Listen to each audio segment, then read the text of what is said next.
For millennia, the rhythm of Earth has been defined by the gentle, predictable precession of the seasons. Spring's thaw, summer's warmth, autumn's harvest, and winter's slumber have been the metronome for life, shaping ecosystems, cultures, and the very cadence of our existence. But this ancient clock is falling out of sync. Humanity has become a planetary-scale force, altering the very systems that govern our world. We are living in a new, proposed geological epoch, the Anthropocene, the age of humans. And, in this era, the familiar seasons are being rewritten, and entirely new human-made seasons are emerging, charting a new and often unsettling chapter in Earth's history. The concept of the Anthropocene, from the Greek words anthropo for human and scene for new, was popularized in the year 2000 by atmospheric chemist Paul Crutzen and biologist Eugene Stormer. They argued that human activity has so profoundly altered the planet that we have pushed Earth out of the Holocene, the remarkably stable 11,700-year epoch that allowed human civilization to flourish, and into a new, more volatile geological age. Now, while the term is widely used, its formal adoption as a geological epoch is complex. In fact, in 2024, the official scientific bodies in charge of the geologic timescale rejected a proposal to formalize it. But this decision doesn't negate the overwhelming evidence of our impact. It just reflects how difficult it is to define a single, precise starting point for a process that is so widespread and ongoing. Whether we call it an official epoch or not, the scale of change is undeniable, particularly since the mid-20th century. This period is known as the Great Acceleration. Following World War II, nearly every indicator of human activity, from population growth and resource consumption to greenhouse gas emissions and international trade, skyrocketed. This unprecedented surge has left a permanent mark, a distinct fingerprint, on the planet. Future geologists, millions of years from now, will see clear evidence of our time in the rock strata. These markers will distinguish our age from everything that came before.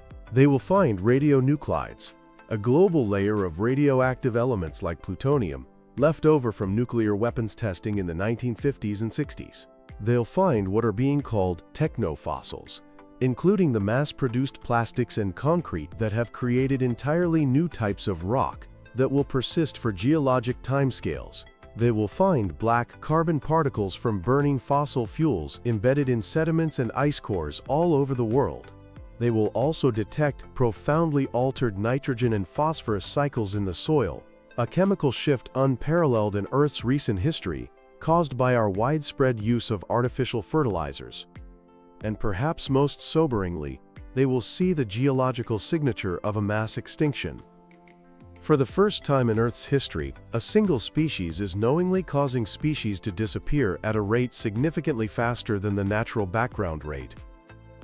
A group of scientists called the Anthropocene Working Group even proposed a specific location to mark the golden spike, or official start, of this new age: the sediments at the bottom of Crawford Lake in Ontario, Canada. The lake is special because its deep waters don't mix, allowing sediment to settle in distinct annual layers, like tree rings.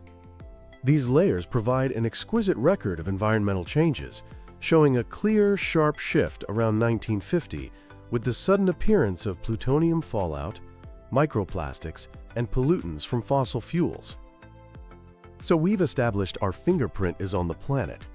But how does this affect something as fundamental as the seasons?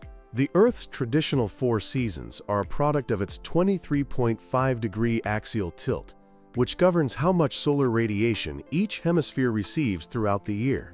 This celestial clockwork has been reliable for eons. Now, human-caused climate change is directly interfering with this natural rhythm.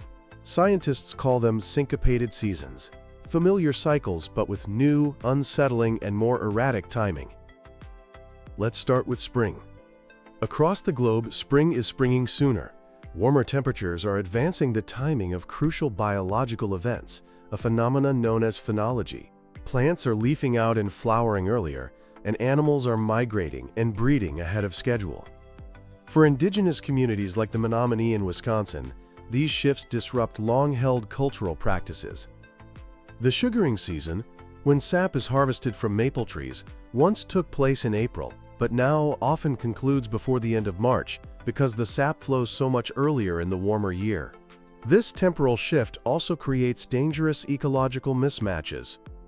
For example, if insects hatch before the plants they feed on have flowered, or if migratory birds arrive after their primary food sources have peaked, entire food webs can be disrupted. This asynchrony threatens biodiversity and the stability of ecosystems that have co-evolved over millennia. Next, we have summer. Summers are not only getting hotter, but also significantly longer. Studies show that in the northern hemisphere, the seasonal temperature swing has increased, with summer temperatures rising much faster than winter temperatures. This intensification is a direct fingerprint of human influence on the climate. The result is the more frequent and intense occurrence of extreme heat events, like heat waves and heat domes. These are no longer rare occurrences, but a defining feature of the modern summer, placing immense stress on public health, straining power grids, and creating tinderbox conditions for wildfires. In the oceans, prolonged heat leads to catastrophic coral bleaching events, turning vibrant underwater cities into ghostly white graveyards, a silent and devastating consequence of a summer that overstays its welcome. The crisp arrival of autumn is also becoming a more drawn-out affair. Delayed first frosts are extending the growing season in many regions. While this might seem beneficial for agriculture, it can have unforeseen ecological consequences. The timing of fall foliage, a beloved seasonal spectacle and a vital tourist draw in many areas, is also becoming less predictable, with colors changing later or being less vibrant. More ominously, autumn in many parts of the world is now synonymous with a new terrifying season, fire season. What was once a relatively contained period of risk has expanded into a months-long state of emergency in places like Western North America, Australia, and parts of the Mediterranean. Drier, hotter conditions prime forests to burn, and human activity provides the overwhelming majority of ignitions, turning the season of harvest into a season of haze and evacuation. And finally, a waning winter. Winter is losing its bite. Many regions are experiencing snow droughts, with less snowfall and earlier snowmelt. This has profound consequences far beyond the ski industry, which increasingly relies on artificial snow just to stay open. Mountain snowpack is a critical natural reservoir, a frozen bank of water that replenishes rivers and aquifers during the drier spring and summer months. Its decline threatens water supplies for millions of people and for agriculture. Species adapted to the cold, from wolverines that rely on deep snow for their dens, to plants that require a certain period of chill to germinate, are finding their habitats shrinking. And here's a strange paradox of our warming world. While average winter temperatures are rising, the disruption of atmospheric patterns like the polar vortex can still lead to shocking, record-breaking cold snaps in some areas, adding another layer of volatility to our already changing seasons. Beyond simply altering the traditional four seasons, human activity is now creating entirely new, recurring phenomena that can be defined as anthropogenic seasons. These are not governed by the Earth's tilt, but by the cycles of our own industry, agriculture, and waste. The concept of a predictable fire season is already becoming obsolete. In many regions, the threat of major wildfires is now a year-round reality. Fueled by a combination of climate change-induced drought, historical land mismanagement that has allowed fuel to build up, and expanding human settlement into wildland areas, megafires are reshaping landscapes on a continental scale. The smoke from these fires can travel thousands of miles, causing air quality to plummet and creating a haze season that affects the health of millions far from the actual flames. Then we have created distinct seasons of pollution. In many urban areas, the summer months have become synonymous with ozone season. The combination of intense sunlight, heat, and emissions from cars and industry cooks up a toxic ground-level smog that poses a serious threat to respiratory health. In contrast, some regions experience their worst air quality in winter. In places like northern India and parts of China, temperature inversions can trap a thick blanket of particulate matter from agricultural burning, industrial emissions, and household heating, leading to hazardous air quality for extended periods. In our water systems, late summer and early autumn now frequently bring a toxic algal bloom season. Nutrient-rich runoff from agricultural fertilizers and wastewater flows into lakes and oceans, feeding massive blooms of algae that deplete oxygen, kill fish, and can be harmful to humans and pets. A grim new season has even emerged on the shores of places like Bali. Between November and March, ocean currents and tidal patterns conspire to wash ashore enormous quantities of plastic waste, blanketing what should be paradise beaches in a tide of human refuse. It's been called trash season. Even natural cycles are being put on steroids. Hurricanes, cyclones, and typhoons are natural, but their seasons are being amplified by human-caused climate change. Warmer ocean waters provide more fuel for these storms, leading to an increase in their intensity, wind speed, and the amount of rainfall they can unleash. The result is more destructive storms that cause more widespread flooding and damage. There is also evidence that the season itself is expanding, with powerful storms forming earlier and later than the historical norm. Our globalized, industrial society has its own rhythms that it imposes on the planet. The ancient cycles of planting and harvesting are now executed on an industrial scale. Vast monoculture landscapes dominate entire regions, and the fertilizer season and pesticide season introduce massive, coordinated pulses of chemicals into the environment. The global economy has its own seasons, most notably the holiday shopping season. This period drives a massive increase in manufacturing, global shipping, and, ultimately, waste generation, placing a heavy cyclical burden on the planet's resources. And finally, there's the annual migration of tourists, which creates seasonal hotspots of intense environmental pressure. Popular destinations can see their water consumption, waste production, and stress on local ecosystems skyrocket during peak tourism season. Understanding and navigating these new seasonal realities requires a new generation of scientific tools. Satellites are our primary tool for monitoring these planetary scale changes. From space, we can track the shrinking of polar ice caps and glaciers, the pace of deforestation, and the intensity of wildfires. Satellite instruments can measure sea surface temperatures to forecast the intensity of hurricanes and detect the chlorophyll signature of massive algal blooms. To separate the signal of human influence from the noise of natural climate variability, scientists rely on sophisticated computer models. By running simulations of Earth's climate, with and without the influence of human-caused greenhouse gas emissions, researchers can perform fingerprint studies.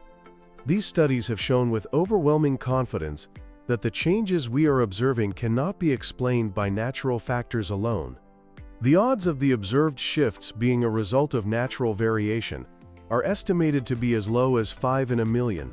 And on the ground, networks of citizen scientists meticulously track the timing of biological events, while vast networks of sensors monitor our air and water quality in real time. Making sense of this immense volume of data requires the power of big data analytics and artificial intelligence, which can identify subtle patterns and improve forecasts. These new seasons of the Anthropocene are more than a scientific curiosity. They are a fundamental challenge to our way of life. One of the most concerning aspects is the potential to cross climatic tipping points. These are thresholds where a small change can trigger a large, rapid, and often irreversible shift in a major Earth system, like the collapse of the Amazon rainforest or the shutdown of major ocean circulation patterns. The altered seasons we are now experiencing may be early warning signs that we are approaching these critical thresholds, pushing us toward a much hotter, less biodiverse, and more hostile state, often referred to as hothouse Earth. Given that some degree of further change is already locked in, adaptation is essential. farmers must adapt with new crop varieties that are more heat and drought tolerant. Our cities need to be redesigned to cope with extreme heat and flood risk by expanding green spaces and improving storm drainage. And our public health systems must prepare for the impacts of hotter summers and more prevalent air pollution. But adaptation alone is not enough. The only way to prevent the most catastrophic consequences and begin to stabilize Earth's new seasons is through mitigation, a rapid and drastic reduction in the human impacts driving these changes. This requires a fundamental transformation, a swift transition to clean energy, a shift to a circular economy that emphasizes reuse and recycling, and a global effort to protect and restore our forests and wetlands. The emergence of the Anthropocene seasons is a stark reflection of humanity's immense power to reshape a planet. We have moved from being passengers on Earth to being the pilots, yet we are often flying without a clear understanding of the controls. The erratic, syncopated, and sometimes dangerous new seasons are the planet's feedback to our actions. They are a call for a new kind of awareness, a new humility, and a new sense of responsibility. Charting these new human-made cycles is the first step. The next, far more critical step is to consciously choose which cycles we want to perpetuate. Will we continue the seasons of fire, pollution, and consumption, or can we begin to foster new seasons of restoration, renewal, and sustainability? The answer to that question will define not just the climate of the future, but the very character of the Anthropocene itself.